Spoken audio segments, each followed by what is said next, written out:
Okay everybody, so this is the second part of the polynomial equations, Graphing Polynomial Equations booklet, this guy right here. And I want to put all the pieces of the puzzle that we did in the last video, the first one, together to be able to actually factor this out. So if you recall, we learned things like long division, synthetic division, the remainder theorem, how factors work. So the main thing is that the factors give you remainders of 0, and we want to look to see if we can find those. So we use our remainder theorem to test. The remainder theorem just says that if I've got a binomial, I sub in those numbers. You can go back in that video and watch. I'll mention it briefly coming up right shortly. But the important detail to remember is that when these factor into their brackets, the fronts are going to be x's, and these n numbers over here, well, those three are going to be factors of our constant. So that informs the way that we test to see if we want to get a factor or not. And so we just think, what are the factors of 15? We have to include plus or minus, so I got plus or minus 1, plus or minus 3, plus or minus 5, and plus or minus 15. And in these three slots, you can only have numbers that come out of that set that I have over here. Whoa, we're in a mirror. Okay, so in fact, the numbers that you have here in those n brackets have to be able to multiply. So if I'm going to get 15, right? If I'm going to get 15 as one of my numbers, then the other two of them have to be 1s, right? Or I could have a 1 and a 3 and a 5. That would work as long as it multiplies up to equal that number over here. So that gives us an example or an idea of what we need to test. There's 8 of them, max. We probably only need to test 1 or 2 in order to get a clear enough picture to move forward. So I'm going to test the first one that I think could be. I'm going to test x plus 1. I'm going to see if x plus 1 is a factor. That means it gives me a remainder of 0. And so that means I'm going to need to plug in -1 into my polynomial. Right, that's from the remainder theorem from the last lesson. If you're testing using the remainder theorem, you take the opposite of that number, right, p of 1, and you plug it into all the x values up here. So I'll write that out so you can see what that looks like. Okay, so when I plug it all in and I crunch the numbers, I wind up getting -48, and that's not 0, right? This is not equal to 0, so this guy here is not a factor. Right, remember the factor, the remainder has to be equal to 0. It's not so. It's -48. It's not even close. So, all right, now I have to test the next guy in the sequence. So let's see what that looks like. Okay, so let's say I want to test the next guy, this bracket, x minus 1, and see if that's a factor. So take the opposite, right? Plug it into the polynomial. So that guy up there, plug in +1 to every spot I see. It's what you see I've done here. And let's crunch the numbers and see what we wind up getting. Okay, so I crunched the numbers and I wound up getting 24 positive minus 24, and so that's 0. Yay, I found a factor. But because I have a remainder equal to 0, right, that's what this whole process tells us, this is what our remainder will be, then I know that that's going to be one of my factors. It's going to be one of my brackets. So I know one of them is going to be x minus 1. The other two I can still have to figure out. Now you might be asking yourself, well, I got to test all these things. That's a major pain in the butt. And the answer is no, you don't. There are several ways to deal with this question, admittedly. If you look it up online, you'll probably see like 3 different methods. So I'm showing you this method. If you want to learn the other ones, we can talk about it in class when we eventually get back to class. Who knows when that will be, like, forever. But, or you can look it up online if you really want to know. But this is the method that I'm going to show you. It works all the time. There's no problem with it. In fact, it's probably the most consistent of all the methods to use, especially because we know how to factor a trinomial really well. That's one of our pluses here in Canada. Okay, anyways, that's my side. So, I know that this is a factor. So, that's that guy. The other two, well, let's see how we sort that out. Okay, so I want to divide it off. Right? I want to divide that off of that. I should get a remainder of 0, and what I'm left with will be my little trinomial. So we could go through the long division, or synthetic division is better. So I'll just set up the synthetic division so you can see it. Okay, so there's the synthetic division again for this answer. And we've got a remainder of 0 right over here, right? So that's nice. We predicted it would be when we ran the test. We foretold it for ourselves. And so now I can plug in my answers, right? I've got, when I divide by this binomial, I get, these are my coefficients over here. So I get 1x squared minus 8x plus 15. Right, I don't need to write the 1. So I get that is my answer with a remainder of 0. So I can write out that x cubed minus 9x, there's a little square there, plus 23x minus 15 is equal to, well, here we go, x minus 1 times x cubed, times x squared minus 8x plus 15. Let's make that clear for yourself. With a remainder of 0, right? Plus 0, but I don't need to show that plus 0. Okay, so we're almost done. The last part is just factoring this trinomial. You guys have done this in grade 9 and grade 10. You did in grade 11 earlier in the year. So this is just trinomial factoring. Easy peasy. So what times is to 15 and adds to minus 8? Well, x minus 1 for the first bracket. And then, what's that? X minus 3 and x minus 5. Pow.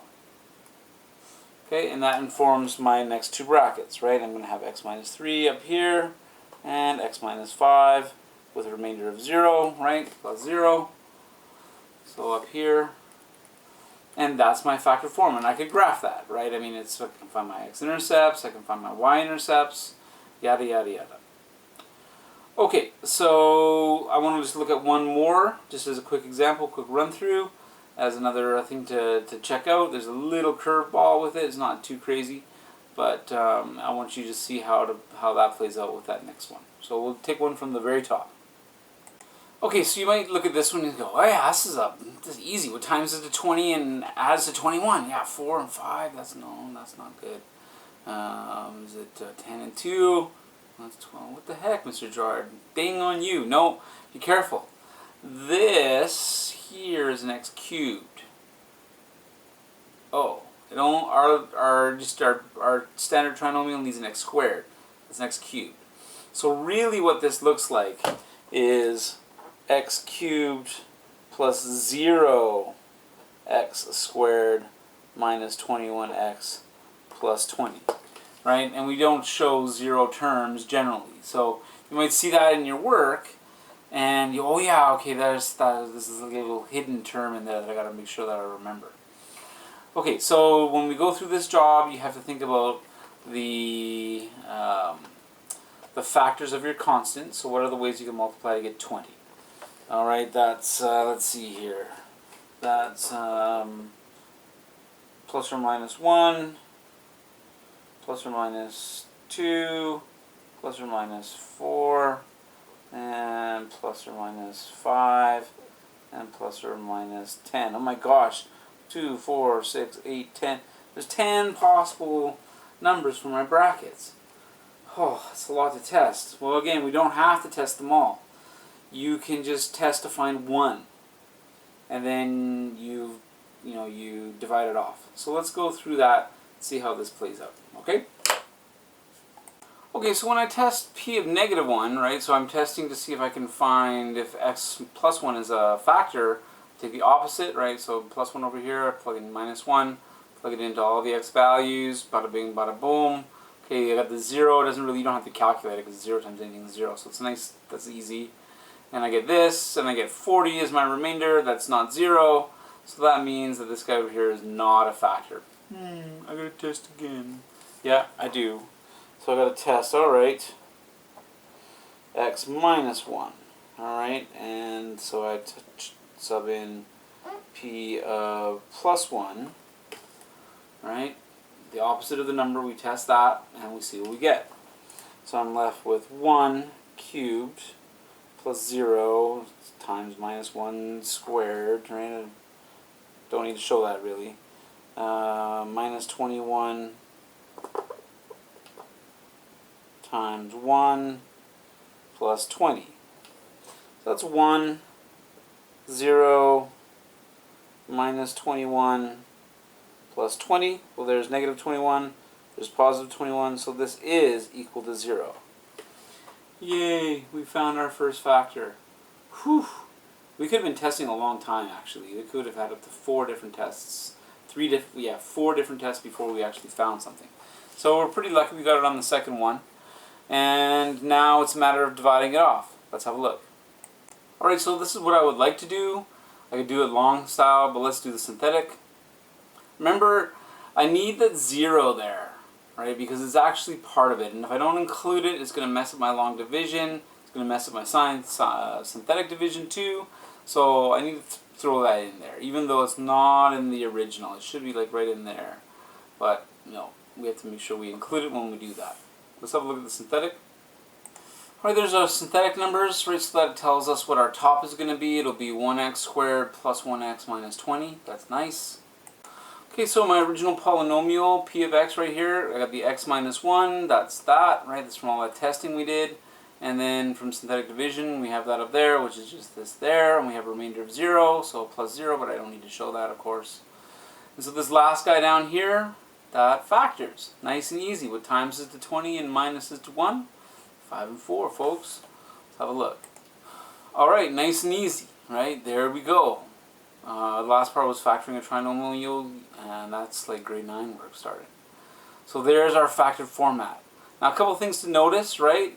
You take these numbers down here, negative 1 times 5 is negative 5. Negative 5 times negative 4 is positive 20. And that's that right there. So there's our constant, and you can see the numbers play out that way. So graphing it is easy peasy now. Let's watch what that happens. Okay, so we get our x-intercepts from, like a quadratic equation. What makes that bracket equal to 0 plus 1? That's that x-intercept.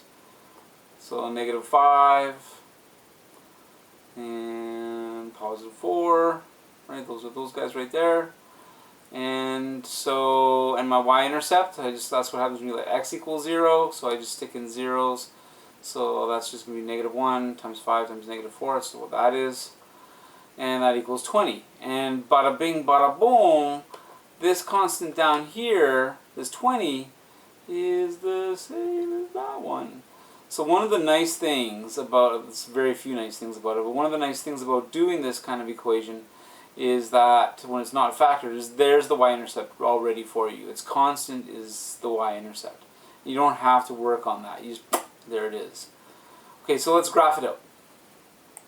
Okay, so I have my x-intercepts at negative 5, positive 1, and positive 4. Right, so there I go. I have my y-intercept at 20. So that's, yeah, I just kind of machine gunned that up there. I don't know if that's actually 20. We'll call it 20. And we just connect the dots from the 20 down through like you've done before. And ladies and gentlemen, that is the end. That is the end. That's how to make those things happen. That's a very hard skill to do. And yeah, typically it happens right after spring break, but given all the COVID stuff and everything like that, I just decided, well, we'll wait and see how that plays out. And now's the best time to do it because we have the time and a little bit of luxury to be able to cover this detail. Alright, ladies and gentlemen, take care, stay safe.